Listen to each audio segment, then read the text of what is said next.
اللهم صل على سيدنا محمد يا رب صل وسلم دائما أبدا على حبيبك. کہ جو حق کی دعوت ہے اس میں لالچ نہیں ہونی چاہیے. اگر اس میں آپ لالچ میں آ گئے تو آپ کا ویژن برباد ہوگی. تو پیسے کمائیں لیکن وہ طریقے سے جو پیسے کمانے کا پراپر طریقہ ہے اس سے کمانا چاہیے. نصیحت کر کے چورن نہ بیچا جائے. جیسے بس میں ایک بندہ چڑھ کے نماز روزے کی ترغیب دیتا ہے اور پھر چورن نکال کے کہتا ہے کہ یہ ہاضمے کا بہترین چورن ہے. تو یہ کام بہت ہی برا ہے, غیر اخلاقی ہے. لوگ اس سے دینداروں سے بدگمان ہوتے ہیں, لیکن لوگوں میں بھی شعور نہیں ہے کہ بھئی دیندار کے بلڈ ٹیسٹ کرنے سے تھوڑی پتہ چلتا ہے کہ یہ دیندار ہے, یہ تو حرکتوں سے پتہ چلتا ہے نا. تو جو یہ حرکتیں کر رہا ہے وہ دیندار ہے ہی نہیں, تو آپ دینداروں سے بدگمان کیوں ہو رہے ہو بھائی؟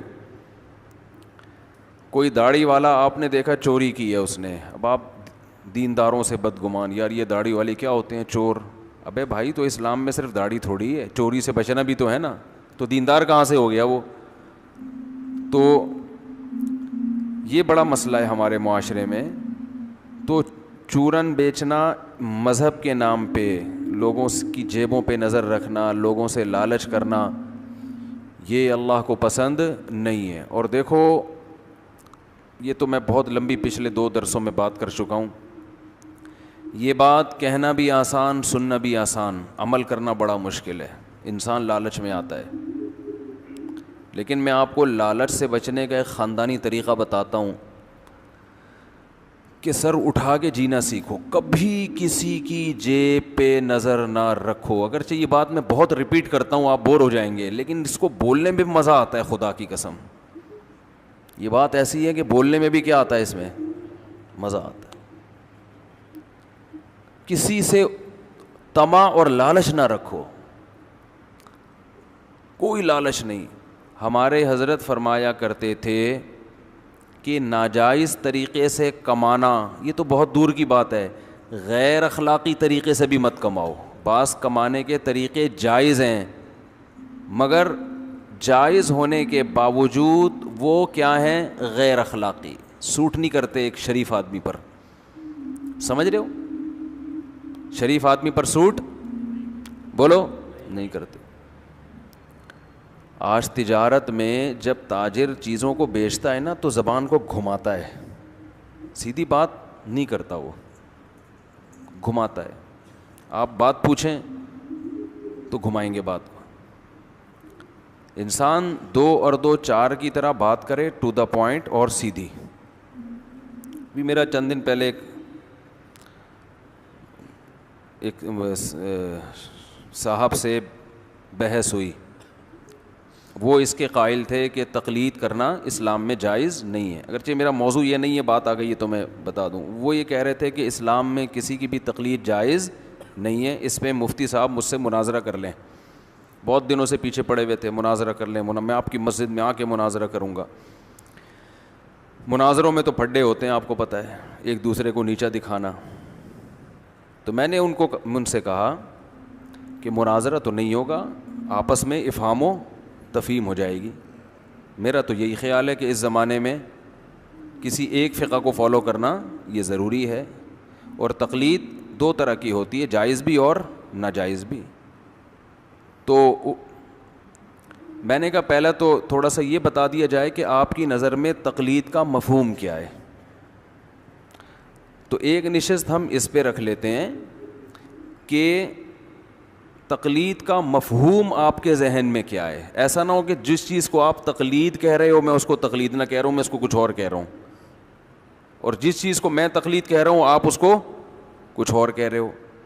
تو پہلے ہم تنقیح, اس کو کہتے ہیں تنقیح کرنا, دعوے کو نکھارنا. تو میں نے ان کو دعوت دی, میں نے کہا آئیں بیٹھیں, اور بے شک آپ ریکارڈنگ بھی کریں, ہمیں کوئی وہ نہیں ہے. وہ کہہ رہے تھے میں ریکارڈنگ کروں گا, میں نے کہا چل ریکارڈنگ بھی کر لیں, مجھے کوئی اعتراض نہیں ہے. مجھے ساتھیوں نے کہا کہ آپ اپنے کیمرے سے بھی ریکارڈنگ کریں تاکہ کوئی خیانت نہ ہو. میں نے کہا چھوڑو کیا خیانت ہوگی, ہم تو کوئی نہ مناظرہ ہو رہا ہے نہ کوئی ایک دوسرے کو نیچا دکھانے کی کوشش. اور میں نے بار بار ان کو یہ باور کرایا کہ یہ تقلید کے موضوع پر بحث نہیں ہے, یہ آپ کے دعوے کو سمجھنے کے موضوع پر بات چیت ہوگی. میں سمجھوں گا کہ آپ کا دعویٰ ہے کیا, جب میں اس دعوے کو سمجھ جاؤں گا تو ہم ریٹن میں اس کو لے آئیں گے, تو پھر ہم اس پہ اگلی نشست رکھ لیں گے. اگر ہو سکتا ہے میں اس دعوے سے پہلے ہی متفق ہوں تو ہمیں نشست کی ضرورت نہیں ہے, اور اگر میں متفق نہ ہوا تو اگلی نشست پھر ہم رکھیں گے, اس میں آپ لائیو کیمرے بھی لگائیں, ہم بھی لگا دیں گے کہ میں کہوں گا بھائی آپ کا دعویٰ کیا ہے, غلط ہے, اس پہ قرآن و سنت سے یہ دلائل ہیں, اور آپ کہیں گے جی ہمارا دعویٰ صحیح ہے, اس پہ قرآن و سنت سے یہ دلائل ہیں. اگر مجھے آپ کے دلائل صحیح لگے میں مان جاؤں گا, آپ کو میرے دلائل صحیح لگے تو آپ مان جائیں, نہیں بھی مانے تو جو لائیو دیکھ رہے ہیں وہ تو مان جائیں گے میں کون صحیح ہے کون غلط. لیکن مجھے بہت افسوس ہوتا ہے کہ شاید مقصد یہ تھا کہ ویورز بڑھانا یا مفتی صاحب کو غصہ دلانا, جب غصہ آ جائے تو دیکھیں یہ ہو کیا رہا ہے, ٹھیک ہے نا, ان کو تو مناظرہ نہیں کرنا آتا, حالانکہ مناظرہ ہی نہیں تھا وہ. تو میں نے ان سے سوال پوچھا, وہ اپلوڈ ہو گیا ان کے چینل پہ. میں نے ان سے سوال پوچھا کہ مجھے صرف اتنا بتا دیں کہ تقلید آپ کس عمل کو کہتے ہیں. تو انہوں نے مجھے بتایا کہ تقلید کہتے ہیں بغیر دلیل کسی کی بات کو ماننا. ٹھیک ہے بھائی, اسی کو کہتے ہیں. میں نے کہا اب آپ کا دعویٰ کیا ہے, بغیر دلیل اگر کوئی کسی کی بات کو بھی فالو کر لیتا ہے, مان لیتا ہے, تو یہ جائز ہے یا ناجائز؟ انہوں نے کہا کہ ناجائز ہے. میں نے کہا اگر کوئی صحابہ کی بات کو مان لے بغیر دلیل کے؟ انہوں نے کہا یہ بھی ناجائز ہے. اچھی بات ہے بھائی. تو میں نے کہا کہ مصنف ابن ابی شیبہ میں اور عبد الرزاق میں بہت سے صحابہ کے فتاوی ہیں جن میں ایک شخص آیا. ابھی میرا مقصد ان کو نیچا دکھانا نہیں ہے, ان کو یہ بتانا نہیں ہے کہ آپ غلط کہہ رہے ہیں. میرا مقصد یہ کہ آپ کا دعویٰ نکھرے تو صحیح, آپ ہو سکتا ہے آپ اپنے دعوے کو ڈیفائن نہ کر پا رہے ہو نا. میں نے کہا بہت ساری فتاوی ہیں حدیث میں, کتابوں میں, کہ ایک تابعی آئے صحابی سے, انہوں نے حلال حرام کا مسئلہ پوچھا کہ یہ حلال ہے یا حرام ہے. انہوں نے بتا دیا کہ حلال ہے یا حرام. نہ انہوں نے دلیل پوچھی نہ انہوں نے دلیل دی, اور وہ چلے گئے. تو بغیر دلیل کے تابعی نے صحابی کو فالو کیا, تو یہ عمل بھی تقلید ہے یا نہیں ہے؟ کیونکہ آپ یہ دعویٰ کر رہے ہیں کہ تقلید کہتے ہیں بغیر دلیل کے کسی کو فالو کرنا, تو یہ عمل تقلید ہوا کہ نہیں ہوا؟ اگر یہ تقلید ہے تو آپ کہہ رہے ہیں یہ جائز نہیں ہے. اگر تقلید نہیں ہے تو کیوں نہیں ہے؟ ڈیفینیشن تو اس پہ صادق آ رہی ہے تقلید کی. یا آپ فرق کرتے ہیں کہ یہ والی تقلید جائز ہے وہ والی جائز نہیں ہے, تو وہ فرق کیا ہے ہمیں بتا دیں. 3 گھنٹے برباد ہوئے ہیں مگر اس سوال کا جواب کم از کم میری رائے یہ ہے کہ مجھے نہیں ملا. ہو سکتا ہے میں اتنا بڑا جاہل ہوں, اتنا بڑا بیوقوف ہوں کہ مجھے انہوں نے دے رہے ہوں مجھے سمجھ میں نہ آ رہا ہو, یہ بھی ممکن ہے. تو وہ جواب میں یہ فرمانے لگے کہ کیونکہ وہ مناظرہ یوٹیوب انہوں نے ڈال دیا ہے نا, تو مجھے بھی تو حق ہے نا کہ میں اس کی حقیقت بیان کروں, کیونکہ اس پہ نیچے لوگ بہت برا بھلا کہہ رہے ہیں مجھے کہ مفتی صاحب کو غصہ آ رہا ہے, مفتی صاحب تقلید پر دلائل نہیں دے رہے. یہ نیچے کمنٹس ہیں لوگوں کو, مفتی صاحب قرآن کی آیتیں نہیں پڑھ رہے, مفتی صاحب کوئی ریفرنس نہیں دے رہے. بھائی ہم قرآن کی آیتیں بھی پڑھیں گے, ہم ریفرنس بھی دیں گے, جب بات شروع ہوگی, بات اس پہ شروع ہوگی کہ آپ کا دعویٰ صحیح ہے یا غلط ہے. پہلے دعویٰ تو سامنے آئے. لیکن وہ کیا ہے, وہ انہوں نے فوراً قرآن کی آیتیں پڑھنا شروع کر دیں. وَلَا تَقْفُ مَا لَيْسَ لَكَ بِهِ عِلْمٌ, جس چیز کا علم نہیں ہے اس کو فالو مت کرو. بہت زبردست آیت ماشاء اللہ. تو یہ جو تابعین نے صحابی کو فالو کیا, یہ کیا تھا پھر؟ تو وہ پھر کہنے لگے کہ قرآن کی آیتوں کی جتنی مفسرین نے تفسیریں بیان کی ہیں یہی تفسیر ہے. میں نے کہا بھائی تفسیروں کو ایک طرف رکھیں آپ, ابھی بات یہ ہو رہی ہے کہ آپ کا دعویٰ کیا ہے. اگر آپ تقلید کی یہ تعریف کرتے ہیں کہ بغیر دلیل کسی کو فالو کرنا, تو تابعین نے جو صحابہ کو بغیر دلیل کے فالو کیا اس پہ قرآن کی پھر یہ آیت فٹ آ رہی ہے نا. انہوں نے تو قرآن کی دھجیاں اڑا دیں, پھر مخالفت کی. جب انہوں نے قرآن کی مخالفت کی ہے تو آپ قرآن کی کوئی ایسی تفسیر بیان کریں کہ صحابہ کے اس عمل کو قرآن کے خلاف یہ نہ جائے. پھر وہی تفسیر بیضاوی میں لکھا ہے, تفسیر ابن کثیر میں بھی لکھا ہے, فلانی میں بھی لکھا ہے. تو مجھے غصہ آ گیا, میں نے کہا بھائی بھاڑ میں جائے یار, بات کیا ہو رہی ہے. تو 1.5-2 گھنٹے, اور نیچے لوگوں کے کمنٹس آ رہے ہیں کہ بھائی وہ سامنے والے تو دلائل پہ دلائل دیے جا رہے ہیں, قرآن کی آیتیں اور ریفرنس اور تفسیروں کی کتابیں, اور مفتی صاحب نے اب تک ایک آیت بھی نہیں پڑھی اور اب تک ایک کتاب کا حوالہ بھی نہیں دیا. تو اور پھر جب ظاہر ہے میں درجنوں کام تھے, تھک ہار کے انسان بیٹھا ہو, اور پہلے یہ کئی بار بات ہو چکی ان سے کہ ابھی میں آپ کو سمجھوں گا آپ کا دعویٰ ہے کیا. بحث نہیں ہوگی, دلائل کی بات نہیں ہوگی, ابھی تو یہ ہے کہ آپ کا دعویٰ ہے کیا. اگر یہ تقلید ہے اور اس کو ناجائز کہتے ہیں تو صحابہ میں جو ہوا یہ کیوں جائز ہے؟ پھر یا تو اس کو جائز بولیں یا ناجائز بولیں. تو سمجھ میں تو آئے نا کہ آپ کا دعویٰ ہے کیا. نہیں. پھر وہ مجھے کہنے لگے کہ آپ مصنف ابن ابی شیبہ میں ایسی حدیثیں دکھائیں جن میں تابعین نے صحابہ سے مسئلہ پوچھا ہو اور صحابی نے بغیر دلیل کے بتایا اور تابعی نے اس کو فالو کیا, اس کا حوالہ دیں. میں نے کہا میں حوالہ دوں گا اس کا, آپ کہیں کہ ایسا نہیں ہے, مصنف ابن ابی شیبہ میں ایسا نہیں ہے. آپ انکار کریں تو میں حوالہ دوں گا, کیونکہ میں تو یہاں کتابیں لے کے نہیں بیٹھا, تو مناظرے کے لیے آیا ہی نہیں ہوں نا. آپ کہیں کہ حدیث کی کتابوں میں ایسا نہیں ہے. انہوں نے کہا نہیں, میں انکار نہیں کر رہا. جب آپ مان رہے ہیں تو مجھے حوالہ دینے کی کیا ضرورت ہے؟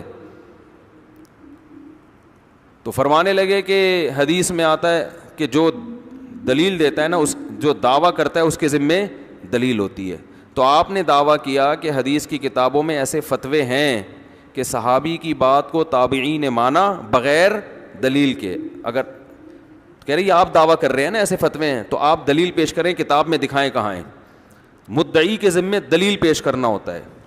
میں نے ان سے عرض کیا مدعی کے ذمے اس وقت دلیل پیش کرنا ہے جب مدعا علیہ انکار کرے.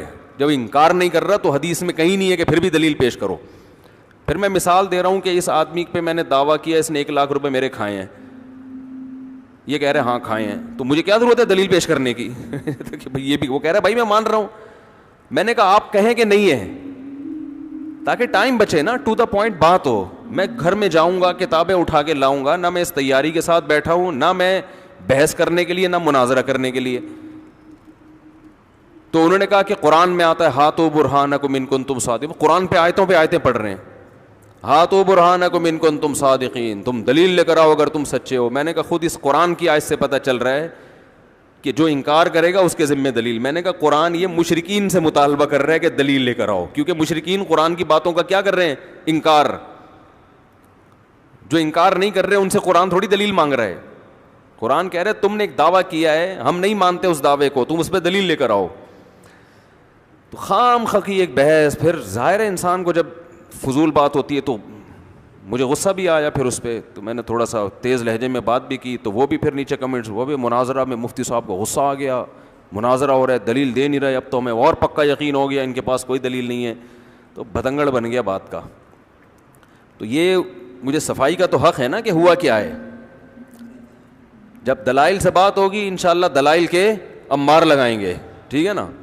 اور میں ان سے کہہ رہا ہوں تو چھوڑو پھر بات کا پھر بتنگڑ بنے گا. میرا مقصد ان کی توہین نہیں ہے. وہ بحث بڑے اچھے انداز میں ختم ہوئی. میں نے ان کو 4 شادیوں کی ترغیب دی, ٹھیک ہے نا.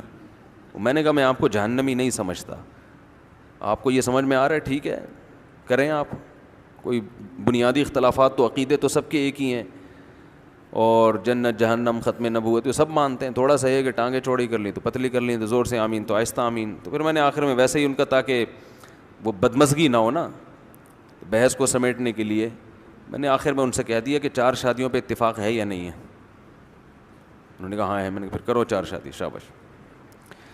تو وہ جو کسی کی بھی نظر سے وہ مناظرہ گزرے نا, تو جب تک اس کے سامنے یہ حقیقت نہیں ہوگی نا کہ طے کیا ہوا تھا, جس کے سامنے حقیقت نہیں ہے وہ مجھے برا بھلا کہے گا اس میں کہ مفتی صاحب دیکھو جان چھڑا رہے ہیں, بحث سے ہٹ رہے ہیں, وہ دلائل پہ دلائل دے رہا ہے, یہ ایک بھی دلیل نہیں دے رہے, اور یہ غصے میں بھی آ رہے ہیں, آواز بھی اونچی ہو رہی ہے. تو وہ سب اس وجہ سے ہو رہی ہے کہ بات آپ سے ابھی شروع ہوئی نہیں ہے. آپ اس کا ٹو دا پوائنٹ جواب دیں. وہ کہہ رہے ہیں کہ تابعی جو صحابی سے پوچھ رہے ہیں نا مسئلہ, تو اس کی دلیل ہے قرآن میں آتا ہے فاسألوا اہل الذکر ان کنتم لا تعلمون, اہل علم سے پوچھو اگر تمہیں علم نہیں ہے. تو اس لیے وہ جائز عمل ہے, اس لیے وہ کیا ہے, جائز. تو میں نے کہا بغیر دلیل کے انہوں نے پوچھا, انہوں نے بغیر دلیل کے جواب دیا, ٹھیک ہے نا, تو اس کا جواب دیں. تو وہ بس ایسے جیسے مرغے نہیں لڑ رہے ہوتے آپس میں. تو مجھے اندازہ ہوا کہ یہ حساب صحیح نہیں ہے, تو ویورشپ تو بڑھ جاتی ہے اس سے. بہرحال پھر بھی میرے لیے قابل احترام ہے, دوبارہ بھی آنا چاہیں گے تو منع نہیں کریں گے, لیکن پھر میری بھی غلطی یہ ہے کہ مجھے اسی پہ قائم رہنا چاہیے. میں نے پھر شادیاں اور یہ ادھر ادھر دائیں بائیں, تو وہ اگر کوئی سنے نا وہ, تو یہ میری پوری تقریر سننے کے بعد سنے. وہ اول تو ضرورت نہیں ہے, دماغ خراب ہونے کے علاوہ کچھ بھی حاصل نہیں ہوگا, ٹائم ویسٹنگ. تو نہ وہ مناظرہ تھا, نہ وہ بحث تھی, نہ ڈیبیٹ تھی, وہ یہ تھا کہ آپ کا دعویٰ ہے کیا, آپ کا دعویٰ ہے کیا. پھر آخر میں انہوں نے مجھ سے پوچھا میرا دعویٰ کیا ہے. میں نے کہا میرا دعویٰ یہ ہے کہ تقلید اور اتباع ایک ہی چیز کے دو نام ہیں. اس پہ دلائل تو پھر بعد میں دیں گے نا, اس پہ تو ہم دھڑا دھڑ دلائل دیں گے انشاءاللہ. وہ پھر بزرگوں کے حوالے دینا شروع کرتے ہیں, آپ کے فلاں بزرگ نے لکھا کہ تقلید الگ چیز ہے, اتباع. بزرگوں کو ابھی کیا لگاؤ سائڈ پہ, مناظرے میں بزرگ نہیں آتے ہیں. جب بات ہو رہی ہے تو قرآن و سنت سے ہوگی. تو بزرگوں نے تو لکھا, میں نے ان سے کہا گورنمنٹ کی طرف پہ سے لکھنے پر کوئی پابندی نہیں ہے. ہم دیکھ رہے ہیں کہ قرآن نے جس لفظ کو اتباع کہا ہے وہی تقلید ہے. تو اس کی دو قسمیں, ایک تقلید علی وجہ البصیرہ اور ایک اندھی تقلید. تو قرآن نے دونوں تقلیدوں, پہلے تو میں بات ہو گئی ہے تو کمپلیٹ کر لوں. اتباع کہتے ہیں کسی کو فالو کرنا, دلیل سے فالو کرنا, دلیل کی اتباع کہلائے گا, بندے کی اتباع نہیں کہلائے گا. قرآن کہہ رہا ہے اتبع سبیل من اناب الیہ, اس سے راستے کی اتباع کرو جو میرے راستے پہ چل رہا ہے. کیا مطلب؟ جو اللہ کے راستے پہ چل رہا ہے اس کا برحق ہونا دلیل سے ثابت ہو گیا. جب اس کا برحق ہونا دلیل سے ثابت ہو گیا تو اس کو فالو کرنے کے لیے الگ سے کسی دلیل کی ضرورت نہیں ہے کہ ہر چیز پہ آپ اس سے دلیل پوچھیں. تو مجتہدین کا برحق ہونا اجماع امت سے ثابت ہے. اب ایک عامی آدمی اگر مجتہد کو فالو کرتا ہے تو یہ وہ اتباع ہے جس کا قرآن نے ذکر کیا ہے. اگر آپ یہ کہتے ہیں کہ اتباع دلیل سے ہوتی ہے اور جو بغیر دلیل کے ہو وہ تقلید ہے, تو اشکال سب سے بڑا یہ ہوتا ہے کہ قرآن کہتا ہے وَإِذَا قِيلَ لَهُمُ اتَّبِعُوا مَا أُنزِلَ إِلَيْكُمْ, کہ جو اللہ نے قرآن نازل کیا ہے اس کی اتباع کرو. تو یہ کہتے ہیں بل نتبع ما وجدنا علیہ آباءنا, جس پر ہم نے اپنے باپ دادا کو پایا نا ہم اس کی اتباع کریں گے. تو باپ دادا پہ جس چیز پہ انہوں نے پایا اس کی دلیل سے اتباع کر رہے تھے بغیر دلیل کے, بغیر دلیل کے. لیکن قرآن نے اس بغیر دلیل کے فالو کرنے کو کیا کہا ہے؟ اتباع. لیکن فرق کیا ہے؟ قرآن نے کہا اولو کان آباؤہم لا یعقلون شیئا ولا یہتدون, تمہارے اب باپ دادا کے دماغ میں نہ کھوپڑی ہے, کھوپڑی میں نہ دماغ ہے اور نہ ان کے پاس علم ہے, پھر بھی ان کی اتباع کرو گے. تو قرآن ان کے بے دلیل کسی کو فالو کرنے کو منع نہیں کر رہا, قرآن ان کے بے دلیل ایسے شخصیت کو فالو کرنے کو منع کر رہا ہے جن کا خود برحق ہونا دلائل سے ثابت نہیں ہے. تو جب کسی کا برحق ہونا دلائل سے ثابت ہو جائے تو پھر اس کی تقلید کرنا جو اتباع ہی ہے, ایک ہی چیز کے دو نام ہیں, وہ پھر اندھی تقلید نہیں ہے. تو تابعی نے صحابی سے سوال پوچھا حلال ہے حرام ہے, صحابی نے جواب دے دیا, نہ انہوں نے دلیل پوچھی نہ دلیل دی, تو یہ جائز تقلید ہے. اس لیے کہ یہ کسی جاہل کی نہیں ہو رہی, یہ صحابی کی ہو رہی ہے جن کا علم اس تابعی سے زیادہ ہے. تو ایک عامی آدمی اگر کسی مجتہد کی تقلید کرتا ہے, جس کو آپ بھی مجتہد مانتے ہو میں بھی مانتا ہوں, جس کے برحق ہونے پر اجماع ہو چکا ہے, تو ایسے شخص کی تقلید اتباع ہی ہے. یہ آپ اس کو نام چینج کر دیں, اتباع کہتے ہیں. ایسے کو فالو کرنا کیا ہے؟ جائز ہے. یہ فالو کا لفظ انگلش میں آسان ہے جو دونوں پہ صادق آتا ہے. آپ کو اگر یہ اس لفظ سے چڑھے تو ہم بھائی امام حنیفہ کے مقلد نہیں, ہم ان کے متبع ہیں, ختم ہو گئی بات, ٹھیک ہے نا. اس میں کیا جا رہا ہے؟ ہاں یہ دعویٰ ان کو یہ کرنا چاہیے تھا کہ قرآن و سنت کے خلاف کسی کی تقلید کیا ہے؟ غلط ہے. یعنی دو تقلیدیں غلط ہیں. ایک یہ جس کا برحق ہونا ہی ثابت نہ ہو, جیسے مشرکین اپنے باپ دادا کی اندھی تقلید کرتے تھے, برحق ہونا ہی ثابت نہیں ہے, ان کی تقلید بھی حرام. یا جس کا برحق ہونا تو ثابت ہے لیکن کسی خاص مسئلے میں پتہ چل جائے کہ ان سے غلطی ہوئی ہے, قرآن و سنت اس کے خلاف ہے, تو پھر قرآن و سنت کے خلاف کسی عالم کی تقلید یہ حرام ہے. تو اس کو تو ہم بھی حرام کہتے ہیں, اس کو تو ہم بھی کیا کہتے ہیں, حرام کہتے ہیں. پھر اس پر آپ مثالیں دیں کہ جی مفتی صاحب آپ حرام کہتے تو ہیں لیکن عملاً حرام سمجھتے نہیں ہیں, کیونکہ دیکھو ابو حنیفہ کے فلاں قول بھی قرآن و سنت کے خلاف, فلاں بھی, پھر بھی آپ کس کو فالو کر رہے ہو, ابو حنیفہ کو. تو پھر ہم آپ کو بتائیں گے کہ وہ آپ کو لگ رہا ہے کیونکہ آپ کے پاس وہ علم نہیں ہے, لگ رہا ہے قرآن و سنت کے خلاف, حقیقت میں وہ قرآن و سنت کے خلاف نہیں ہے. اور میں آپ کو بتاتا ہوں بہت سے قول قرآن و سنت کے خلاف ہیں لیکن آپ اس میں قرآن و سنت کو نہیں, اپنے مولویوں کو فالو کر رہے ہو 15ویں صدی کے. ان کا قرآن و سنت کے خلاف ہونا میں ثابت کروں گا, اور میں یہ بھی ثابت کروں گا کہ 100% قرآن و سنت کے خلاف ہونے کے باوجود آپ اس میں اپنے مسلک کو چھوڑنے کے لیے تیار نہیں ہو. پھر بحث کا مزہ آتا. تو یہ تو اگلے سٹیپ پہ بحث ہونی تھی نا. تو اس لیے جن لوگوں نے بھی میری وہ بحث سنی ہے نا, تو ان کو اس کی پہلے بیس پتہ ہونی چاہیے, اس بحث کی بیس کیا تھی. تو وہ دلائل کی بحث بات ہوئی نہیں تھی, ابھی تو اس کو تنقیح کے لیے کہ آپ کا دعویٰ کیا ہے. تو خیر چلتے ہیں پھر ہم آگے اپنے جو اصل جو یہ تو فضول قسم کی جو ہے ایک بیٹھ کے بس اتنا میرا دل کل خراب ہوا ہے کہ میں نے کیوں ٹائم دے دیا اور کیا کس چیز میں اپنا وقت کو برباد کیا. خیر تو بات یہ چل رہی تھی کہ جب دعوت میں لالچ میں جا کر شہرت بھی داخل ہے. یاد رکھو آپ بعض دفعہ کسی سے بحث اس لیے کر رہے ہوتے ہو, میں ان جو اس دن میری بحث ہوئی ہے ان کو تانے نہیں دے رہا, میں ایک جرنلی بات کر رہا ہوں. اگر آپ کسی سے مشہور شخصیت سے بحث اس لیے کر رہے ہو کہ میرے ویورز بڑھ جائیں, اس کا مطلب آپ کی دعوت میں دم, آپ کا مقصد ٹھیک نہیں. آپ اگر دعوت میں ایسا طریقہ اختیار کر رہے ہو کہ سامنے والے کو غصہ آئے, اس کا مطلب آپ کی دعوت میں اخلاص, بولو یہ ہوتا ہے مناظروں میں, کوشش کر رہے ہوتے ہیں سامنے والے کو آگ لگائیں نا, پھر وہ غصہ آئے تو کہتے دیکھو یہ کیا کر رہا ہے. جیسے آپ نے دیکھا ہے نا ویمن رائٹس کی جو عورتیں جب کسی مولانا کے ساتھ یوٹیوب پہ بیٹھتی ہیں ایسی چبھتی ہوئی باتیں کرتی ہیں کہ مولانا کو کیا آ جائے غصہ, اور جب مولانا بیچارہ اچھلتا ہے تو لوگ کہتے ہیں دیکھو وہ کتنی تمیز سے بات کر رہی ہے اور یہ 2-2 فٹ اچھل رہے ہیں. یہ نہیں دیکھ رہے ہوتے, ٹھیک ہے اس کو غصہ نہیں کرنا چاہیے لیکن غصہ دلانے کا ذمہ دار کون ہے. اور غامدی صاحب کیا کرتے ہیں, وہ 100% الٹی بات کرتے ہیں, بڑے آرام سے بیٹھ کے مسکرا رہے ہوتے, اگلا تپ رہا ہوتا ہے کہ یار تو بول کیا رہا ہے. لیکن یہ ٹریننگ ہے, ہونا تو ایسا ہی چاہیے لیکن بسا اوقات ایسا ہوتا نہیں ہے نا, وہ پتھر کا بنا ہوا تھوڑی ہے. تو غصہ آتا ہے, اس کو ٹائم ویسٹ کر رہے ہو بھائی. تو یہ جو ویمن رائٹس کی عورتیں ہیں نا, یہ بہت تمیز سے نا وہ کرتی ہیں کہ سامنے والے کو تپا دو. جیسے وہ کیا ہے ڈراموں کا رائٹر, خلیل نام ہے, خلیل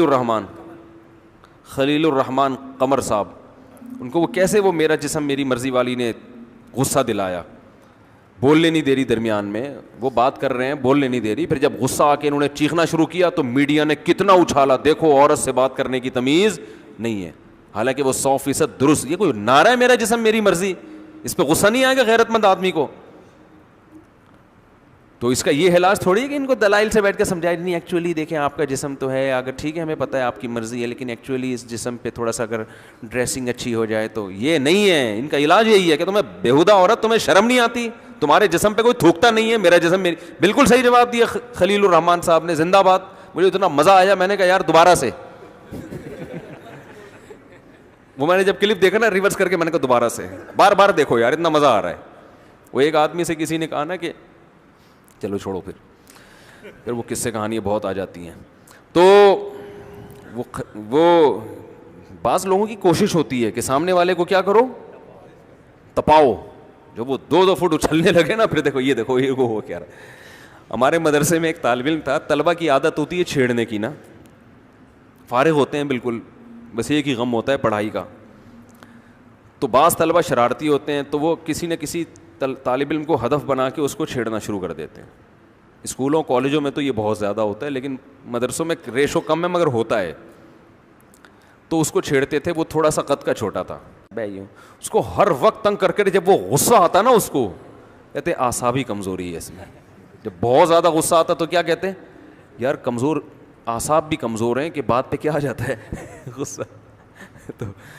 تو میں یہ عرض کر رہا تھا، اللہ تعالیٰ کا ارشاد ہے کہ اے نبی ان سے کہہ دیجئے میں تم سے اجر کا مطالبہ نہیں کر رہا. تو کوئی بھی دنیا کی لالچ جب آپ کے مناظرے میں آ جائے، آپ کی دعوت میں آ جائے، آپ شہرت چاہتے ہیں، سامنے والے کو نیچا دکھانا چاہتے ہیں، تو کچھ بیوقوف لوگ تو آپ سے متاثر ہوں گے، واہ واہ کریں گے، لیکن سمجھدار لوگ آپ سے ہٹ جائیں گے. امت میں پھر خیر کا کام آپ نہیں کر سکتے، خیر کا کام نہیں ہوگا.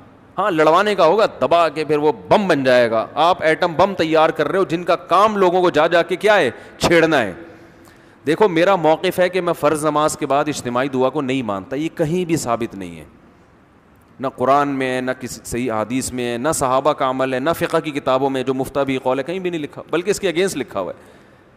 لیکن میں اس مسئلے کو ایشو نہیں بناتا کہ میں لڑکوں کو دلائل دے کے نا تیار کروں اور چھوڑوں کہ وہ امام کے اوپر نا بسم اللہ اللہ کو پڑھ کے چھوڑ دیا جا، اور وہ جا کے امام کو چھیڑ رہا ہے. پھر اس طریقہ ہوتا ہے امام صاحب آپ ماشاءاللہ آج آپ نے سنتوں پر بیان کیا کہ ہمیں صرف سنت کو فالو، یہ طریقہ ہوتا ہے فتنہ پرست لوگوں کا جو امت میں خیر خواہی نہیں ہے. قرآن حدیث کے نام پہ کیا کیا جا رہا ہے؟ آگ لگانا. تو اس میں دونوں طبقے ہیں، میں صرف ایک فرقے کو ملامت نہیں کر رہا، دونوں طرف ایسے لوگ ہوتے ہیں.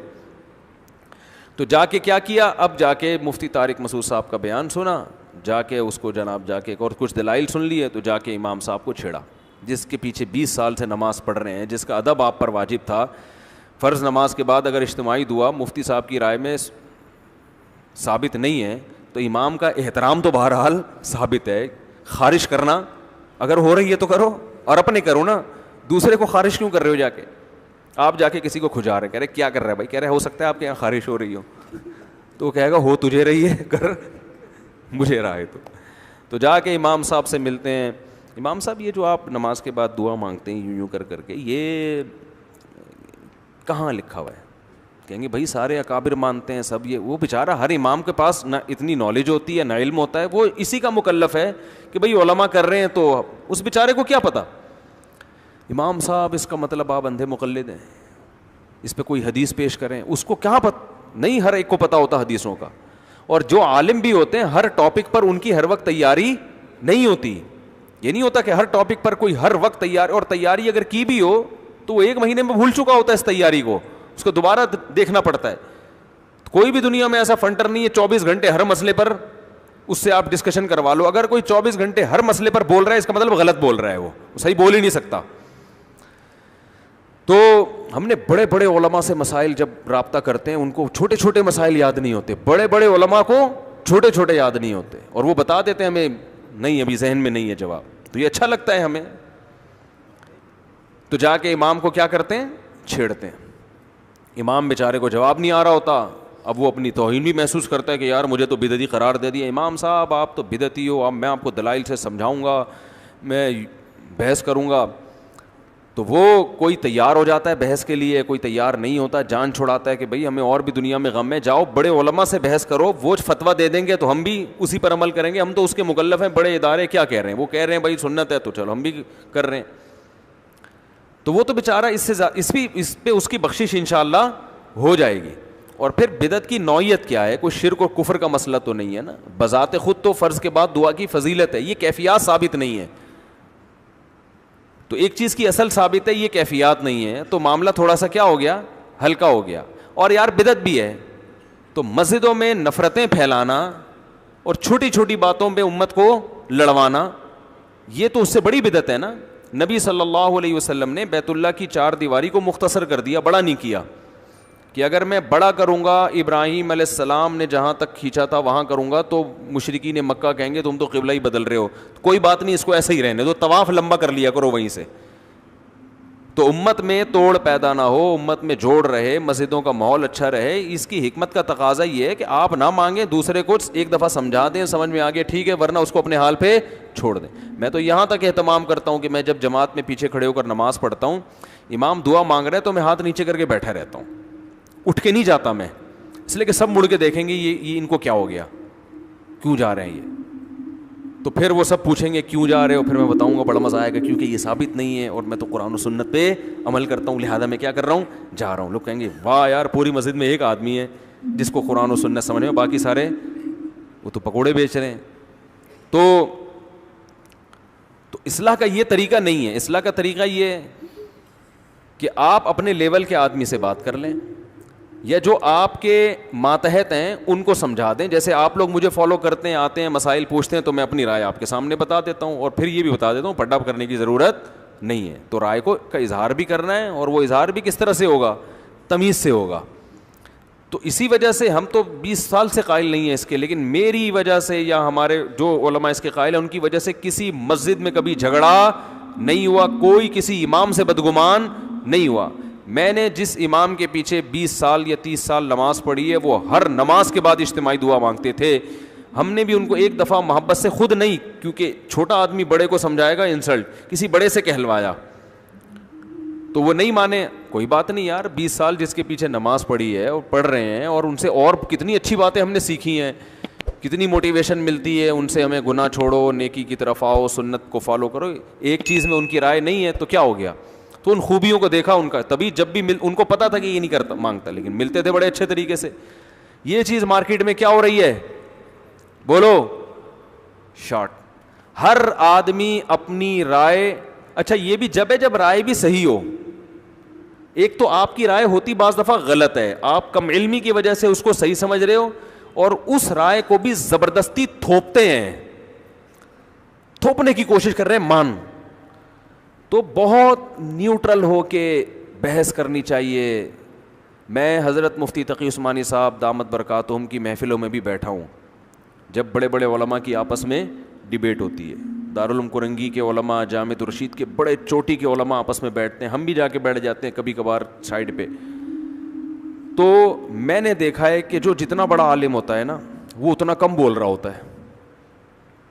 حضرت مفتی تقی صاحب کو کئی بار ہم نے دیکھا مجلسوں میں, جب بحث ہو رہی ہے تو ایسے بیٹھے ہوئے ہیں جیسے ان کو کچھ بھی نہیں آتا.